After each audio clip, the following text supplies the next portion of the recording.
rise against nation, and kingdom against kingdom. There shall be famines and pestilences and earthquakes, and this gospel of the kingdom shall be preached in all the world, and then shall the end come. Tell us, when will these things be? And what will be the sign of your coming and of the end of the age?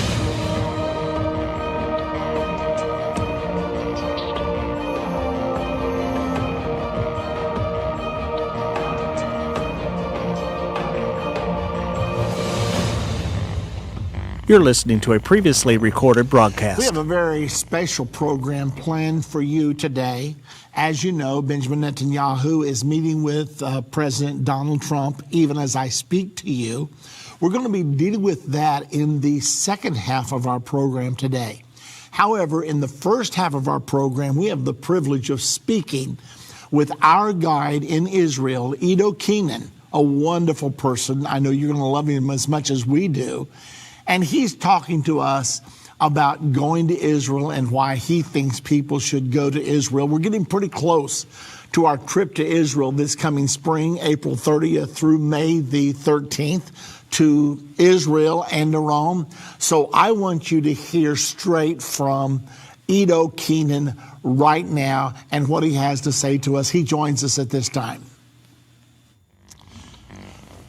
We have a very interesting program for you today. I'm so honored and excited to have a wonderful friend of Endtime Ministries, Keynan, who is our head guide when we go to Israel. Now, as most of you know, we go to Israel twice a year now, one time in the spring, another time in the fall. If any of you would like to go with us, it is an incredible experience, and we're going to be telling you about that today. But I want you to meet just a wonderful person. We had one guide for 26 years, and we loved him so much. However, he reached the age of retirement, and we were looking for another guide, and your guide can make or break your tour. So we were asking the Lord to guide us to the one he would want us to have, and we won't go into all the details about how it happened, but we truly believe that indeed did happen, that God put us together with Keynan. And it's just wonderful to have you with us on the program. Ido's coming to us from Israel today. So, welcome to End of the Age. Pastor Baxter, it's an honor and a pleasure to be on your show. And it's always a pleasure to hear your voice. And here I am at the land, just sitting by the Sea of Galilee, looking around and seeing exactly what our Lord has seen every morning and every evening as he was roaming to this area. I'd like to ask you to tell our audience a little bit about yourself. How long have you been in Israel? Give us a little bit of your background. Well, eventually I'm a Jew that was born in Israel. My family is here for 7 generations, and going all the way back to around the mid of the 18th century. And by name, they named me Edo, and that's from the book of Zechariah, chapter 1, verse 1, word 16, and it says, in the time of Zechariah, the son of Berechiah, the son of Edo, the prophet. The land of Canaan, that's our last name, even though we spell it different, is also to do with the roots that we have here in this holy land.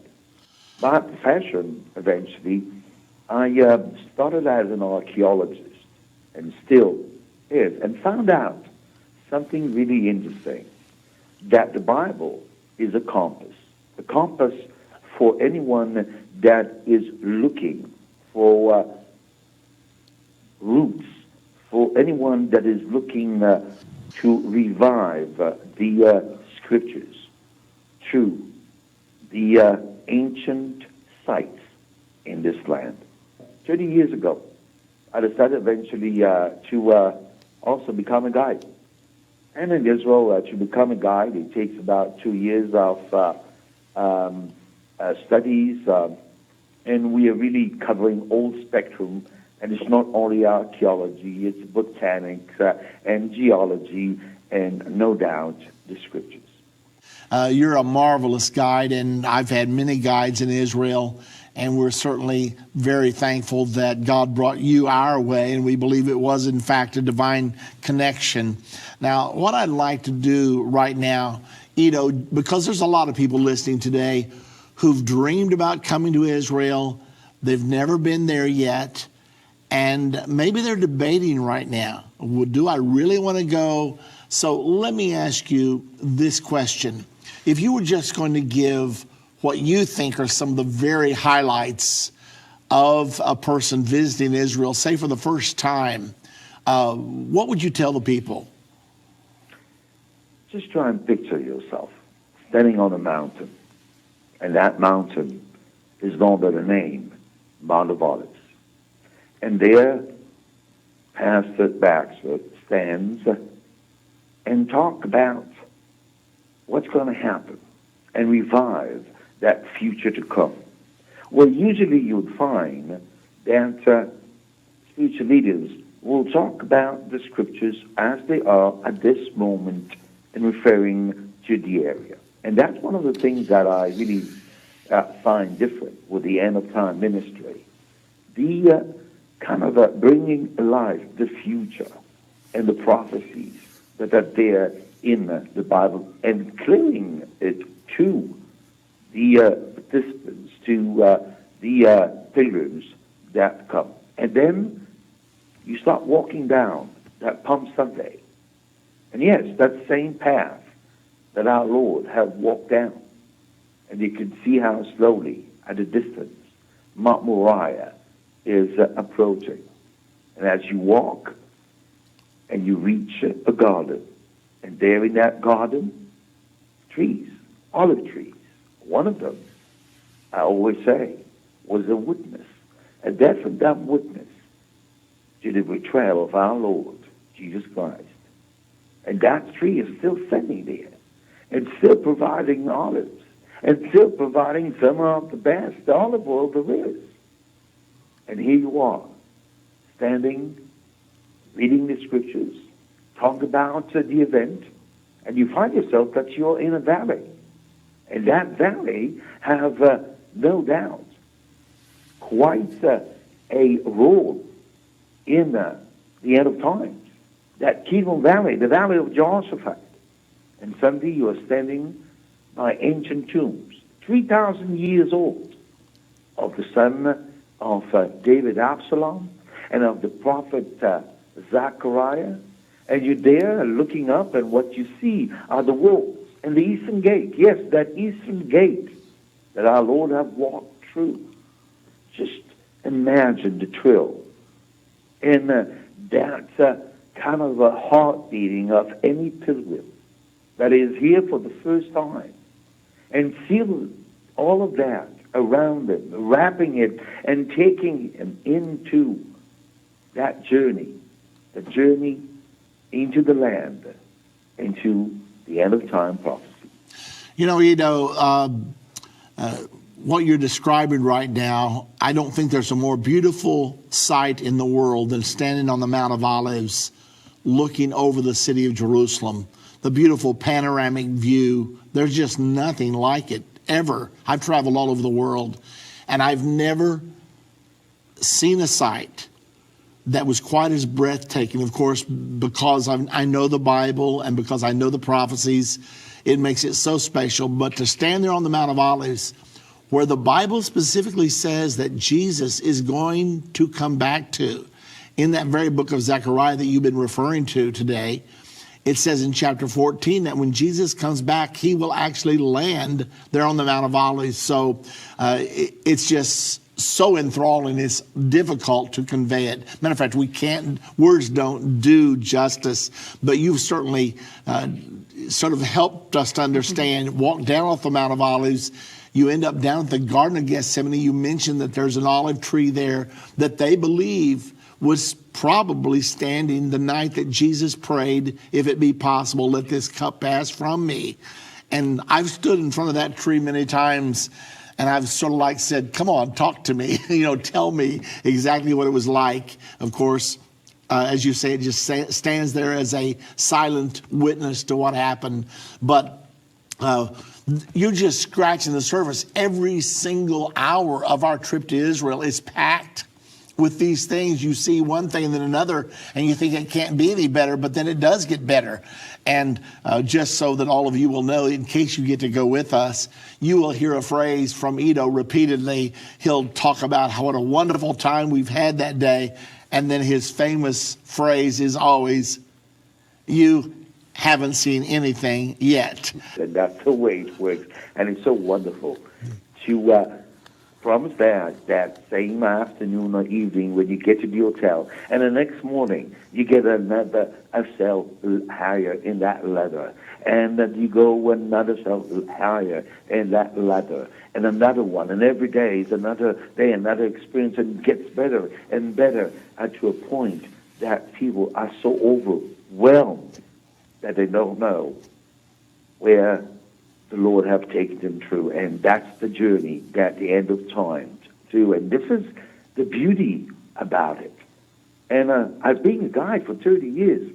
I've taken many around. I'm now with Pastor Jerry Fowle, okay, that is here with a couple buses. I'll be in about a week with Mike Huckabee with about 8 buses and so on. The love of the land is in both of those spiritual leaders. But there's a difference. There's a difference in the end of time ministry. And to understand the difference, you got to come. You got to come. And that is what I so appreciate, okay, with you, Pastor Baxter, and the whole family, okay, that is involved. You have opened here a college. The End of Time Ministry College. I don't know many that have invested of their time and of the money here in the land. Oh, I know of many that works back in the States, but you do it here. And when people come and see that, they understand the role that the End of Time Ministry plays in the life and in the future of this country. What I would like to pass on to you and your listeners is some kind of, let's say, numbers, okay? And I will start with your end of the kind of the woods. And folks, you know, just in 2015 in Chicago, there were 351 people that were killed. Just in 2015, okay? And now, if I'll refer to Israel, okay, and I will go back, and I really go back all the way to even 1920, and I'm passing on numbers that are black and white. In 1920, there were 9 people that were killed in Israel. In 1930, none. In 1933, 3 people. And here we go on to 1985, 27. 1996, 56. And I don't want to bore you with, I would say, with other years that I have, but I would like to really put it together in a nutshell. 2003, okay, and 2002 were the worst years that we had. There was over 200 people that were eventually killed in Israel from terrorist attacks. Dear listeners, in 2014, 24, in 2015, 32. I know that with everything that you hear in the media, you are sure that hell has broken loose in the Middle East. Well, maybe in Syria, maybe in Jordan, maybe in Egypt. But this is God's land. And God protects this land. He protects whoever comes here. through the years, and all of those numbers that I've given you folks, based on, I'll say, research that was done through the centuries, and none of those that I just mentioned by numbers are tourists. Tourists were never a target. And your coming here, God promised, and you know very well that what God promised in the scriptures, he makes things happen. And he said, bless them, and you should be blessed. You want that change in your life? Come over here. You don't feel safe? Well, trust the Lord. Even Peter had a doubt. Even Peter had a doubt about the Lord. Ladies and gentlemen, look around you. Look where you live. I mentioned Chicago. I didn't mention any other cities. I'm talking about just one city. In 1 year, over 200 people were killed.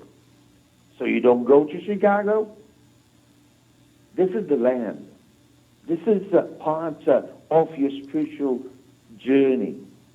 And to really understand what has happened, you've got to come, you've got to join the Endtime ministry.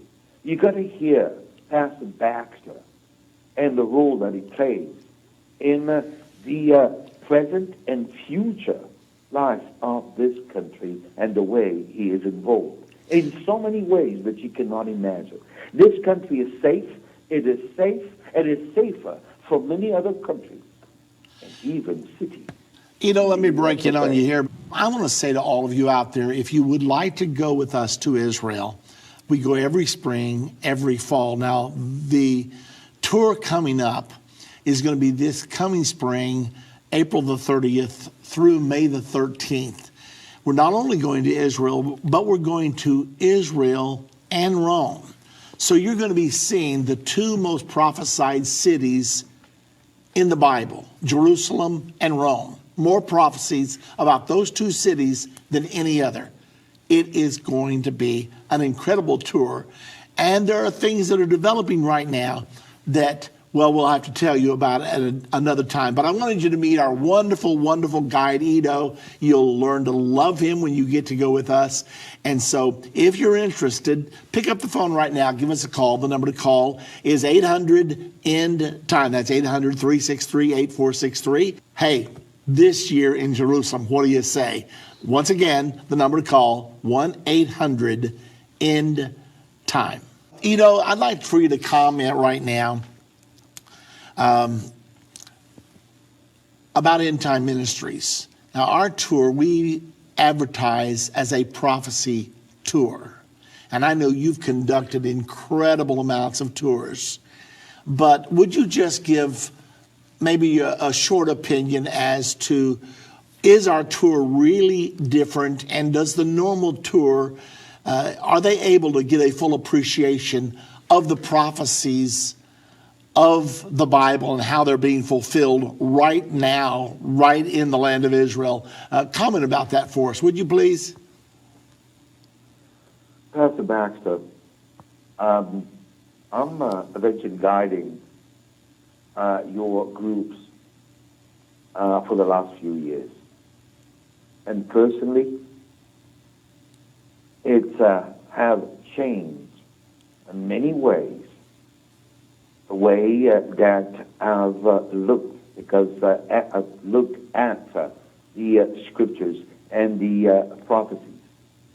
And look, at a certain point, you think that you know everything. I mean, myself. And here suddenly, you are standing in front of a whole ministry, and Pastor Baxter yourself, and enlightening me with things that were in the blur, the involvement, the scriptures coming alive, in the prophecies, because the scriptures do come alive with any other groups that you walk around as the sites and so on. But understanding what is there behind it and what the future would bring, that is with the Endtime ministry, and that is a difference. The way that the people are being taken care of, I do mean it. The way that the people are being taken care of by the staff members, by, I'll say, the whole family, and that's the beauty about it. They're helping each other, and everybody is there to attend, and you're there to attend the needs of different people. I don't see that. There are many that would just send the groups to Israel, and by that, they're done. And then when they come back, great. But not with the End-Time ministry. It's a link. It's a connection that is there forever for the moment that connection is being done.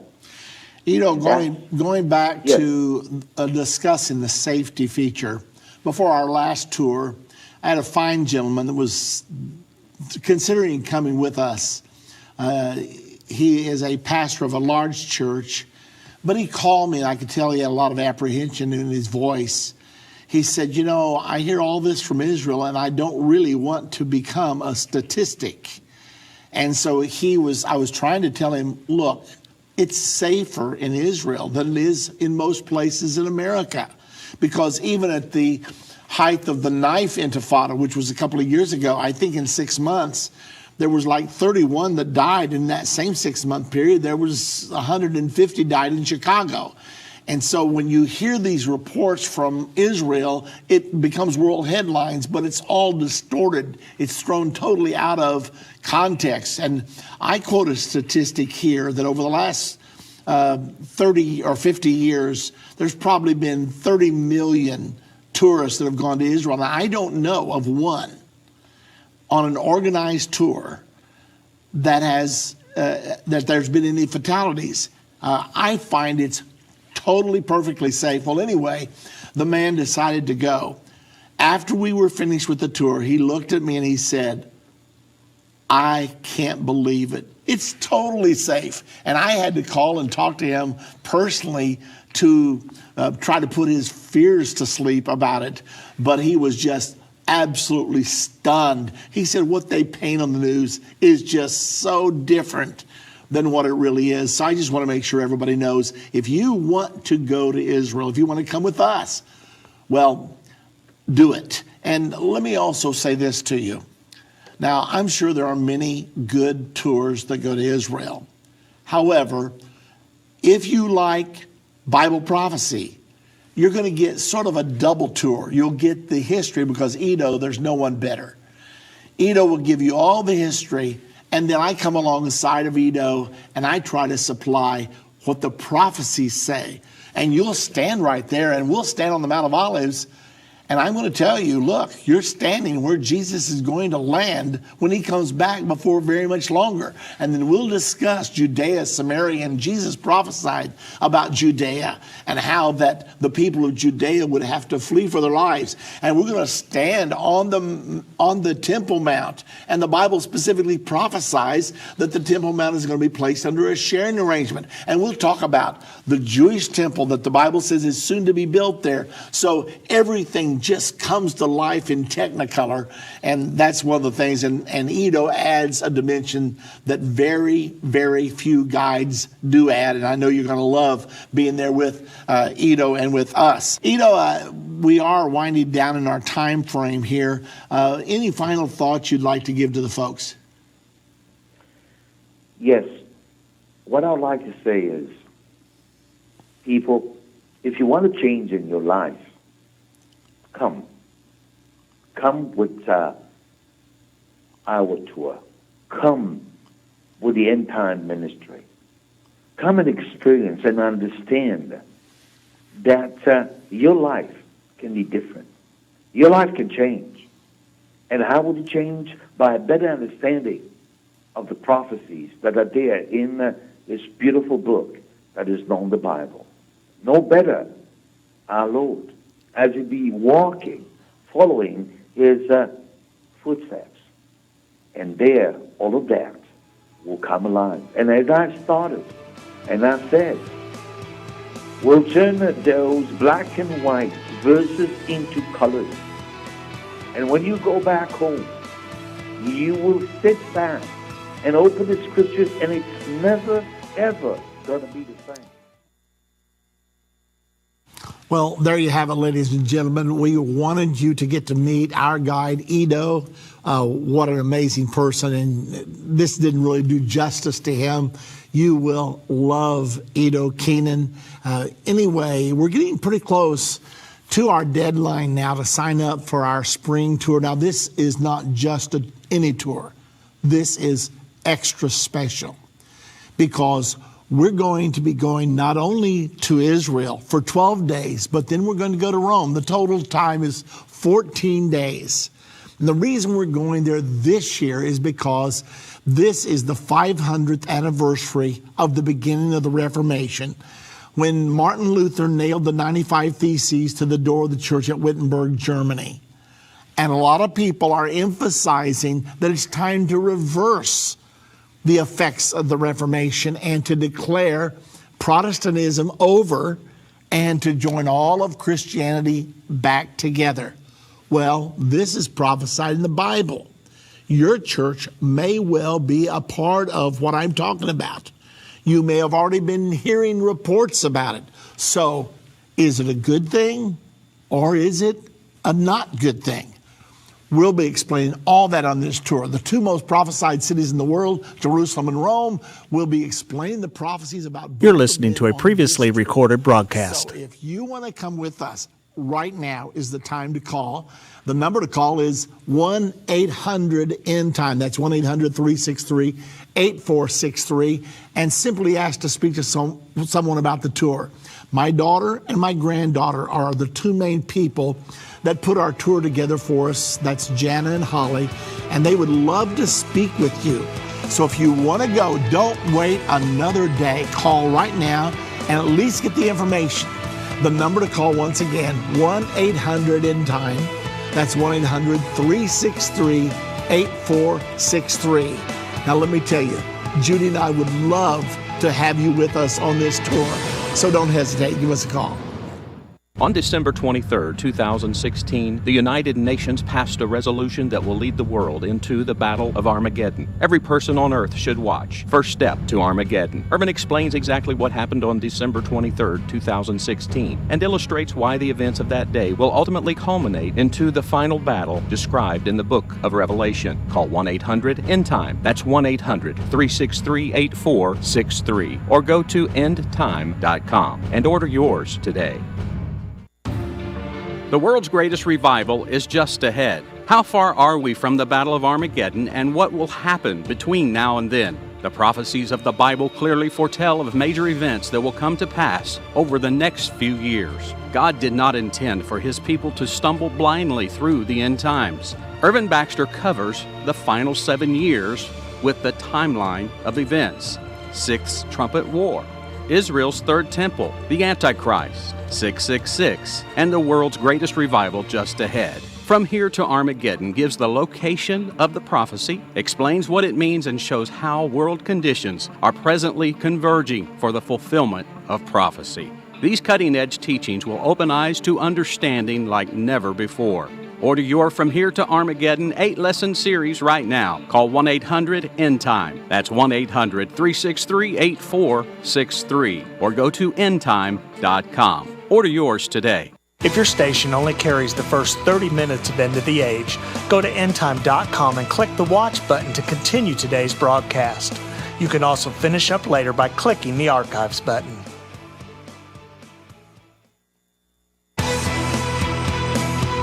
You're listening to a previously recorded broadcast. Well, ladies and gentlemen, President Trump and Prime Minister Netanyahu have just concluded a 2-hour meeting at the White House, and they have been discussing things that I wish you and I both were privy to. That was not possible, but nevertheless, they have been talking about many things. We're going to cover a few of those things. Now, we had our special interview with Edo Keynan, our guide that we use in Israel, and I felt like that we needed to play that for you today, but I didn't want to ignore the dramatic prophetic events taking place in our capital in Washington, D.C. today. So we're trying to split the blanket here and cover both of these subjects. We will be taking your calls in just a little while, but give me a couple of minutes to see if I can summarize what actually was at stake today and what will be at stake from this point onward. Now, in Israel right now, there's a huge push on to forever bury the two-state solution. They say we have been trying to get this done for 30, 40, 50 years. It's not working. It's not feasible. Therefore, the time has come to shift directions. And they are for Israel annexing all of the promised land. That would mean from the Jordan River all the way to the Mediterranean Sea. Now, this was part of the biblical promised land. So if Israel is going to obey God, that's what they're going to do. So that's interesting that there are those in Israel. I'm talking about people in power. I'm talking about the Attorney General of Israel. I'm talking about the Education Minister, Naftali Bennett of Israel. They are pushing Prime Minister Netanyahu strong. Forget the two-state solution. The whole world is screaming the two-state solution is the only possible way to solve this problem. You've got Palestinians in the land. You've got Jews in the land. How are you going to solve this if you don't split the land up, give part of it to the Palestinians, give part of it to the Jews? And that's what the negotiations have been about for the last 30 years or so, but all without success. Because how much land do the Jews give to the Palestinians? And they have made offers. As a matter of fact, one prime minister offered to return 95% of everything that was captured during the 67 war, but it was turned down by the Palestinians. Also at the same time, Benjamin Netanyahu says what they really want is to totally eradicate the nation of Israel because Mahmoud Abbas has refused to agree and recognize a Jewish state. Now, he'll recognize the state of Israel, but he won't say it should be a Jewish state because there are going to end up being Arabs living there. But the Jewish people have been without a Jewish state since 70 AD. They know what it's like to be persecuted, to be placed in pogroms, to be run through Hitler's concentration camps. They want no more of that. They say we need a state where Jews can feel safe. So they are saying we don't want a two-state solution. Now, some in Israel do want it. Benjamin Netanyahu, the prime minister of Israel, made a speech in 2009 at Bar-Ilan University in which he endorsed a two-state solution. He said it's going to be very painful, but we're going to have two states living side by side in peace. Now, Netanyahu says the only way for this to be successful is for Israel to retain security power over the entire entity, both the Palestinian part and the Jewish part.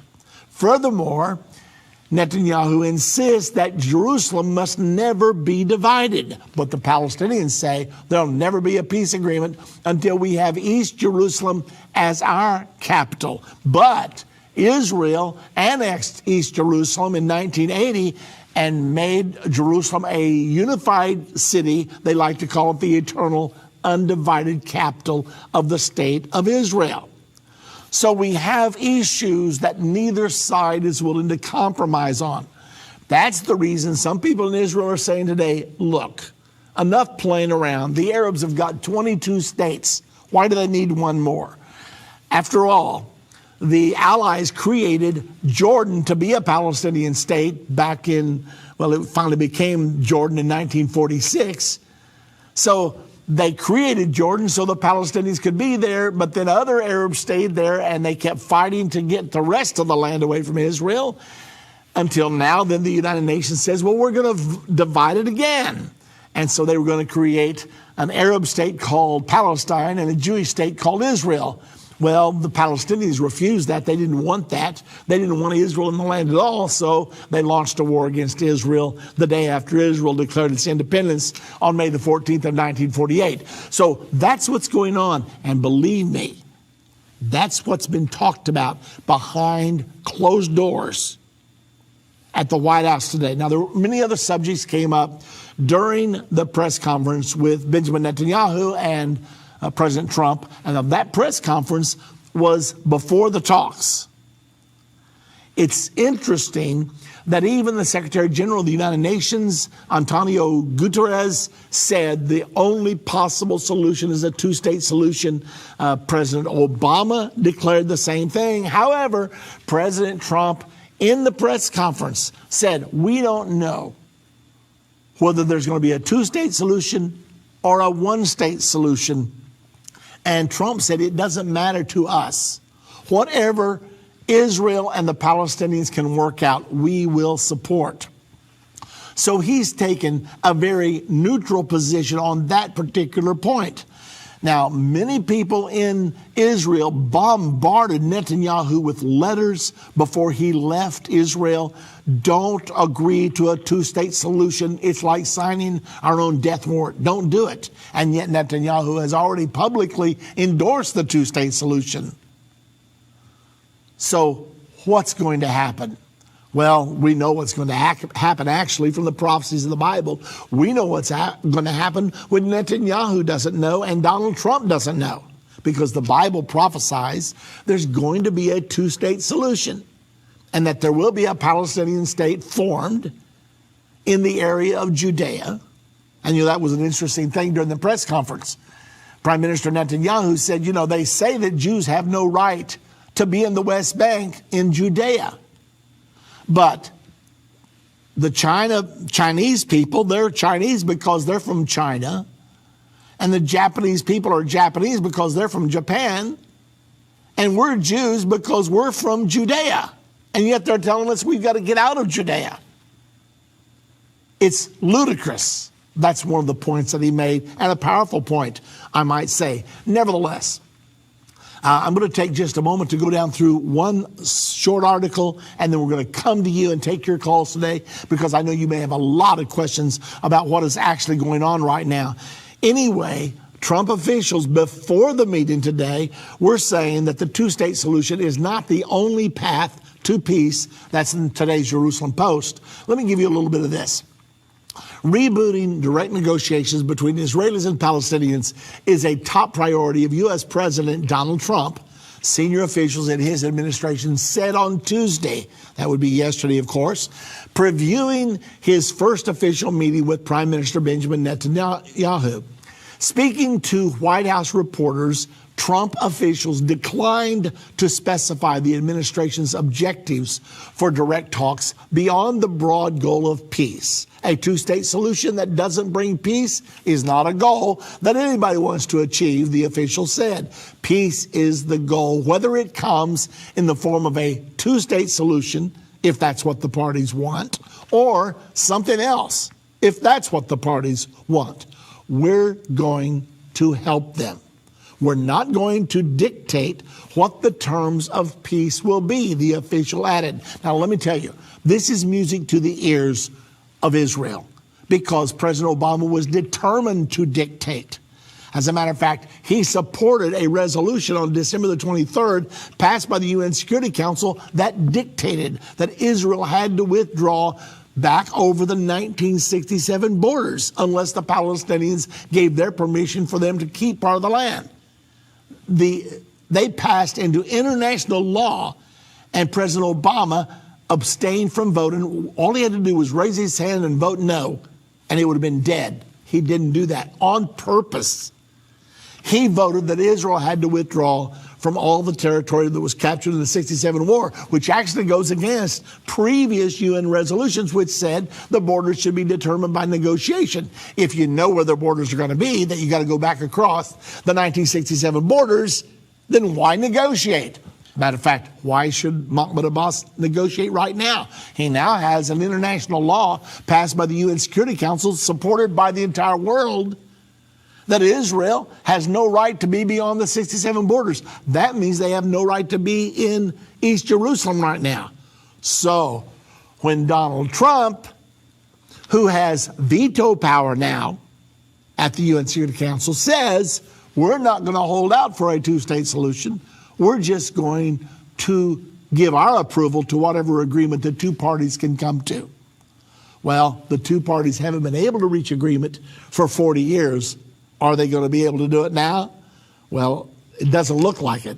Now, Donald Trump wrote the book, The Art of the Deal, and he loves to say, I would love to help reach this deal. This would be the deal of all deals.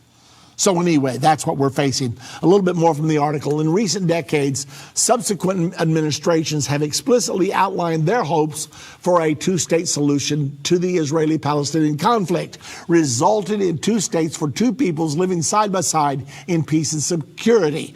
Past negotiations have operated on the assumption that such an outcome would roughly fall along the lines that resulted from the Six-Day War in 1967, with mutually agreed land swaps reflecting a change in demographics. But Trump administration officials suggested that peace between the parties might be possible in another framework.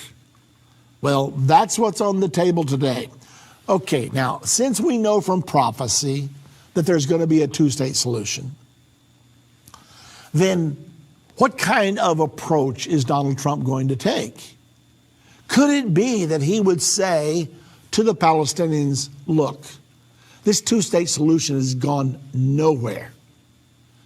Now, we're asking you to reach a reasonable solution. We would like to have a two-state solution. We think that may be the best thing. But that's not the only choice. And if you do not come to a reasonable agreement on the two-state solution, then Israel's probably going to be forced into a one-state solution in which you won't ever get your Palestinian state. Now, you see, negotiations all about leverage. And they may scream and cry and say, oh, you can't do that. But they know that he can, because he has veto power, and the United Nations Security Council, they can turn red in their face and they can pass all the resolutions they want, but all the United States has got to do is say no, no, no, because we have absolute veto power at the UN. So could Donald Trump say, look, agree to this two-state solution, which I think is fair for all sides, or else we're going to stand by and let Israel enact its one-state solution, which will mean the end of the promise of a Palestinian state will be forever gone. That's one possible scenario that we may be looking at right now.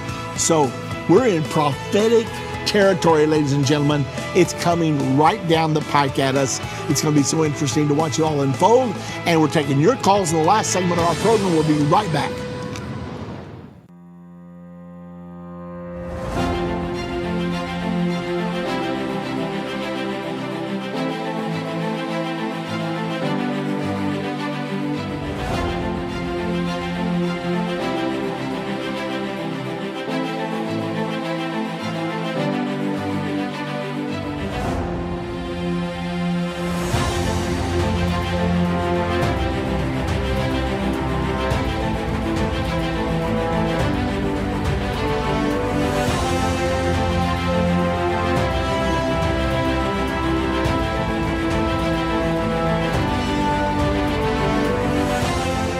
Judy and I would like to invite you to join us on our 2017 Fall Endtime Prophecy Tour, coming up October 31st through November the 11th of 2017. Start making your plans right now. We're going to have a wonderful time together.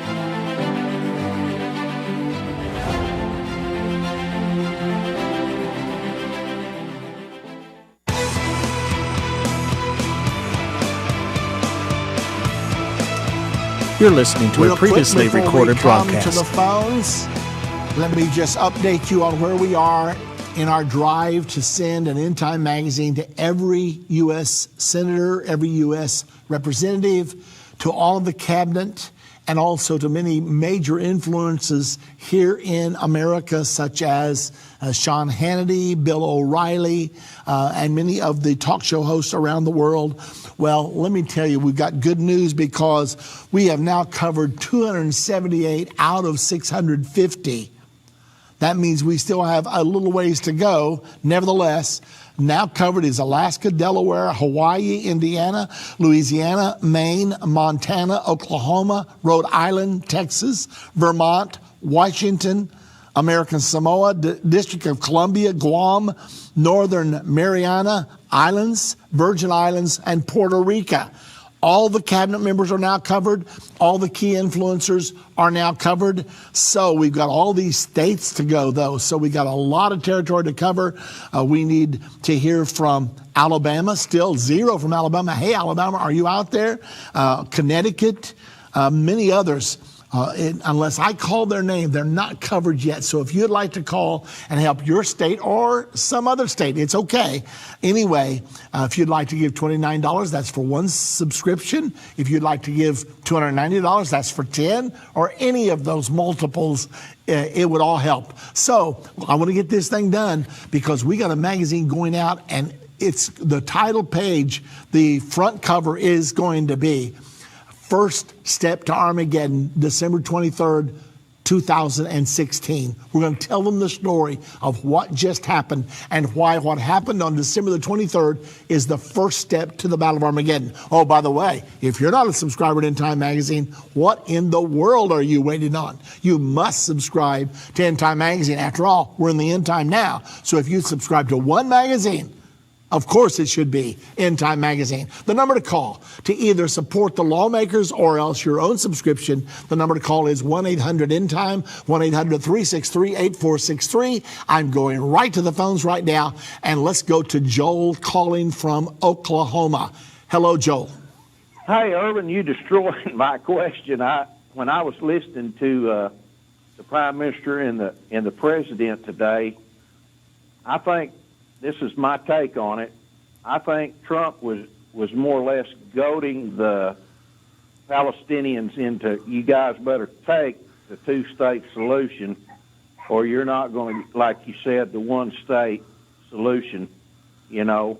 And that's what I took from it, and you pretty well answered my question in the beginning there when you started talking about it. You know, Joel, that gives him a lot of leverage for negotiation.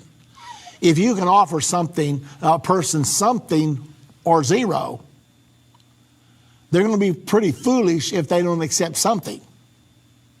And that's basically what he's going to have the power to do if he chooses to use that leverage. And furthermore, he didn't commit on moving the embassy to Jerusalem either. He said he wants to do it, but they haven't totally decided yet. So he's got that hanging out there as a plum. He's got the two-state solution hanging out there as a plum. And so already you can see Trump doing his magic as a negotiator here. I think we'll move that to Jerusalem, don't you? I think we will, even though the Bible says that this peace deal is not going to settle the status of Jerusalem. It is going to create a Palestinian state. It is going to put the Temple Mount under a sharing arrangement between Jew and Muslim, but it's not going to settle the status of Jerusalem. So could it be that when in order for Trump to induce them to sign the deal, he'll say, look, I'll keep our embassy in Tel Aviv if you'll sign this deal, and we won't settle the status of Jerusalem until 7 years from now. That's another possibility. We don't know that yet. Well, that's true, too. Yep. Yeah, I know he said he wanted to move it there, and I just feel like he's going to hold fast to his words. You know, he has so far. Well, that is true, except he wants to negotiate. And when you negotiate, you don't play all your cards until it's time to seal the deal. So we'll just have to wait and see how that goes. Hey, Joel, let me let you go because I got a full bank of callers here. Brother Urban. Thank you very much. We appreciate it, Joel. Let's go now to Pat, calling from Texas. Hello, Pat. Hi, Irvin. I wasn't real prepared, but I heard you talking about that, so I had to tell you, I don't think I've heard you say anything about all the predictions of an earthquake. Well, probably a division of the United States in half, and if we participate in dividing Israel. Well, Pat, I know there's talk out there, even though it's not in the Bible. 17 of them on the internet. And I got a call attention to it in 2010 by a guy named Steinpress. And God told him that if we wanted to divide Jerusalem, that he was going to divide America, and he was going to give him two proofs of what he was telling the truth. He said the proofs are there will be 2 earthquakes, one over 7.0 in the Pacific Islands. Well, about a week after the Listen, Pat, let me cut in on you because I'm about out of time here. I know about the prophecies that if we participate in dividing Israel, that there will be an earthquake in the United States. I want to tell you that's not a biblical prophecy. That's a prophecy given by an individual. That could be true, could not be true. However, there is going to be this prophecy of dividing Israel. I mean, there is going to be a deal dividing Israel and the creation of the Palestinian state. Also, there's going to be a huge earthquake at the Battle of Armageddon, which will actually split the Mount of Olives. Half of it will move north, half of it will move south. And that same earthquake is going to hit Rome and destroy the city of Rome. So the prophecy out there that the United States is going to be hit by a terrible earthquake, maybe it'll come to pass, but that's not a biblical prophecy. But the earthquake in Jerusalem and the earthquake in Rome is definitely a biblical prophecy, and so we can take that to the bank. The rest of it, we'll have to just wait and see what happens. We don't know when Armageddon is. We may have a couple more wars before that. Yeah, well, it's going to be interesting to see how it all turns out. One thing we know with Armageddon, Pat, I'm short on time, so let me let you go here. But one thing we know, that if they sign this agreement to create a Palestinian state and to put the Temple Mount under a share arrangement, that begins the final 7 years to Armageddon. At that point, we will know when Armageddon is coming at us. It's going to be very interesting. Okay, let's continue on now, and let's go to Robert calling from Alabama. Hello, Robert. Hey, Brother Baxter. Yes, sir. My question was about the Battle of Armageddon. Can you hear me? Yeah. What is your question? I was confused on is it going to be at the end of the 3.5 years of Great Tribulation, or is it going to be the whole 3.5 years? It's going to be at the end of the 7-year period, and that means it will be at the end of the 3.5 years of Great Tribulation. So they signed the peace agreement. That starts the final 7 years. The Battle of Armageddon will begin. And during the Battle of Armageddon, it will look like Israel's going to be defeated by the world government armies. And at the last moment, Jesus Christ will come, intervene on the side of Israel, turn the tide of war, and put down the Antichrist and the false prophet, at which time we will crown Jesus King of Kings and Lord of Lords. That's what's going to happen there. I'm going to let you go, Robert, because I got so many people backed up here. Let me go now to, let's go to Bob calling from Pennsylvania. Hello, Bob. Hi, Pastor. How you doing? I'm doing fine, thank you. Yeah, I listened to that between Benjamin Netanyahu and Donald Trump today on TV, and what it got me thinking was he was talking about including more nations in this peace agreement, like possibly Jordan, possibly some of the other ones around there, because he was talking about them having even more land. And I'm going to go back and listen to it again, but did you get that or not? Yeah, absolutely. I'm glad you brought that up, Bob, because I had temporarily slipped my mind. But what's happening is because of the Iranian resurgence, and Iran is a Shiite Muslim country, which is bitterly opposed to Sunni Muslims, and right beside Iran is Saudi Arabia, which is Sunni, Jordan is Sunni, Egypt is Sunni. So all of these nations feel threatened because Iran is moving toward a nuclear weapon, and they know if Iran gets a nuclear weapon, that Iran will then dominate the Middle East. So They are now open to negotiating with Israel. As a matter of fact, they have already been doing it quietly behind the scenes. And when they talk about a regional peace, they're talking about all of those nations, and I didn't probably name them all, but all of those nations coming together and saying to the Palestinians, if you will agree to this, we will support you, and we also will make our peace with Israel. So that's what they're referring to. Both Benjamin Netanyahu and Donald Trump referred to the possibility of a bigger deal, not just Palestinians and Israelis, but a regional peace. And a lot of people think that would be a great development. That's what they were referring to. One more little thing. Would that have anything to do with the pillar that's supposed to be on Egypt and Israel border and the worship temple that's going to be in Egypt? Do you think that would have anything to do with that? I don't know anything about a temple in Egypt.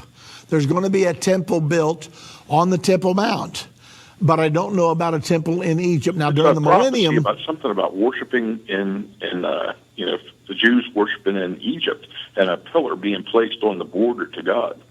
Okay, I'll have to look that one up, Bob. I'm not sure. Maybe you can call back and point out exactly what you're referring to. I'll email you. I'm sorry. Okay. I'll try to get it down. Okay, that'll be great, Bob. Appreciate it very much.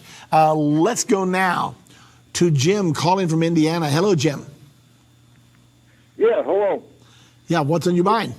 I was watching the news all day, and on all the major news shows, they're like anti-Trump, and it's like they're fishing for something, and they can't find nothing to get against him.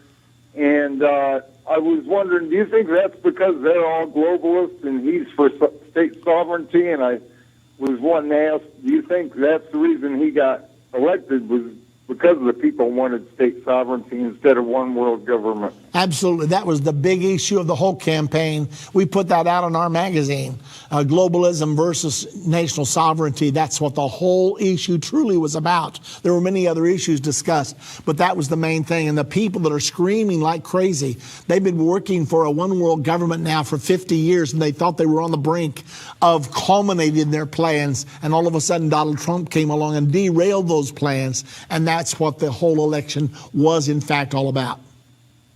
Okay, I thank you much. Okay, well, thank you very much as well. Well, ladies and gentlemen, we've run out of time today. Thank you very much for participating with us here on End of the Age. Let me say once again to you, we had this special interview during the first half of our program with Keynan, our incredible guide to Israel. You will fall in love with him. We have quite a personality, a wonderful person. Anyway, if you'd like to go to Israel, I don't think there will ever be a better trip than this one this year. It will depart from the United States on April the 30th. It's a 14-day tour. It's not one of these kiss 'em quick tours. You get there and you turn right around and come home. 14 days, Israel and Rome. It'll be prophetic from beginning to end. Judy and I will be with you every step of the way. We're going to look forward to being with you. So if you want to go, call us. If you think you might want to go, call us. The number to call is 1-800-Endtime. Ask to speak to someone about the tour. That's 1-800-363-8463. You're listening to a previously recorded broadcast.